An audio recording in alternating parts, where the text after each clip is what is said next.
सूचना केवल हमारे विचार हैं, वित्तीय सलाह नहीं। निर्णय लेने से पहले खुद शोध करें। किसी भी लाभ या हानि के लिए हम उत्तरदायी नहीं हैं।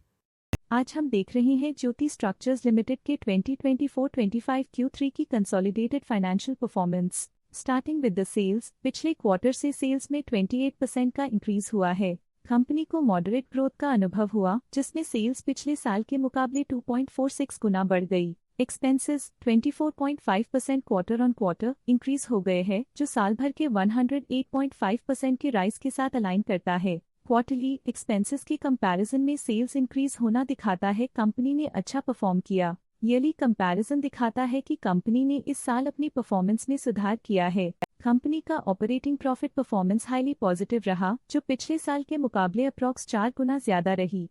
Quarter on quarter around 75% increase हुआ है। Operating profit margin OPM annual basis पे 16.5% से इंक्रीज हुआ है और पिछले क्वार्टर के कंपैरिजन में 2.5% से इंक्रीज हुआ है। एक्सेप्शनल आइटम्स को ऐड करके अदर इनकम पिछले क्वार्टर के कंपैरिजन में -28.5% गिर गई। बावजूद इसकी ईयरली डिक्लाइन -82% हुई है। डिप्रिशिएशन कॉस्ट्स में 7% का क्लाइम देखने को मिला और ईयरली बेसिस पे 20.5% का इंक्रीज देखा गया। प्रॉफिट बिफोर टैक्स एनुअली लगभग 9 गुना बढ़ा, लेकिन प्रीसीडिंग क्वार्टर से 68% बढ़ा है। इस साल कंपनी ने 0% टैक्स पे किया और क्वार्टरली कंपनी ने 2% टैक्स पे किया है। नेट प्रॉफिट ने ईयर ऑन ईयर पिछले साल के मुकाबले काफी ज्यादा वृद्धि दिखाई, जो कंपनी के लिए बेहतरीन परफॉर्मेंस रही। लेकिन लास्ट क्वार्टर से 62.5% का इंक्रीज हुआ है। इस क्वार्टर में कंपनी का परफॉर्मेंस काफी अच्छा रहा। वहीं अगर एनुअल एनालिसिस की बात करें तो इस साल कंपनी का परफॉर्मेंस काफी अच्छा था।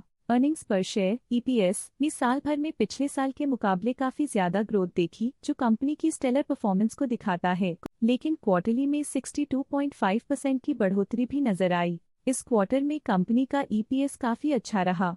ज्योति स्ट्रक्चर्स लिमिटेड के फाइनेंशियल स्नैपशॉट को रिव्यू करते हुए कुछ मुख्य ट्रेंड्स सामने आए हैं, जो कंपनी की परफॉर्मेंस पे रोशनी डालते हैं। दिसंबर 2021 से दिसंबर 2024 तक ज्योति स्ट्रक्चर्स लिमिटेड की फाइनेंशियल जर्नी में सबसे पहले बात करते हैं सेल्स की। इस साल -3.5% की कमी के बावजूद पिछले 4 सालों में सेल्स में लगभग 207 गुना की वृद्धि हुई है। इस साल सेल्स में गिरावट आई है, लेकिन पिछले 2 साल में अच्छी ग्रोथ हुई थी, जो एक अस्थायी रुकावट को दर्शाता है। अब बात करते हैं एक्सपेंसेस की। इस साल एक्सपेंसेस -6.5% घट गए हैं, लेकिन 4 सालों में 71% का इजाफा हुआ है। इस साल सेल्स और एक्सपेंसेस एक साथ बढ़ रहे हैं, जो बैलेंस्ड ऑपरेशनल अप्रोच को दर्शाता है। ऑपरेटिंग प्रॉफिट का सफर स्टेडली ऊपर चढ़ रहा है। इस साल 87.5% की बढ़ोतरी के साथ और पिछले 4 सालों में 112.5% का नोटिसेबल राइज हुआ है। पिछले 3 साल से ऑपरेटिंग प्रॉफिट लगातार बढ़ रहा है, जो कॉस्ट मैनेजमेंट और ऑपरेशनल कुशलता को दर्शाता है।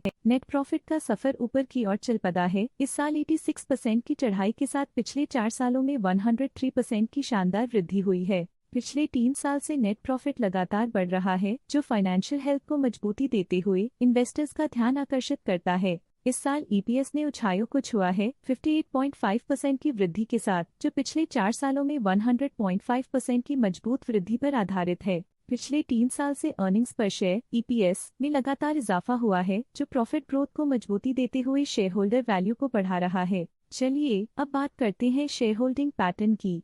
शेयर होल्डिंग रिपोर्ट्स कुछ इस प्रकार की हैं, जो के तक चलता है। ये रिपोर्ट कंपनी के शेयर्स की डिटेल्ड जानकारी देता है, जिसमें promoters, promoter groups, foreign investors, public investors और सरकारी एंटिटीज शामिल हैं। जब कंपनी के शेयर्स का अधिकतम हिस्सा प्रमोटर्स, FII, DII या गवर्नमेंट के पास होता है, तब ये माना जाता है कि कंपनी मजबूत हाथों में है, जो स्थिरता और मजबूत समर्थन को दर्शाता है और इस मार्केट की स्थिरता बनी रहती है।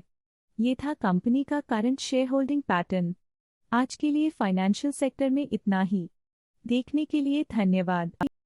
स्टॉक लेटेस्ट न्यूज अपडेट के लिए चैनल को सब्सक्राइब करें और वीडियो को लाइक एंड शेयर करें।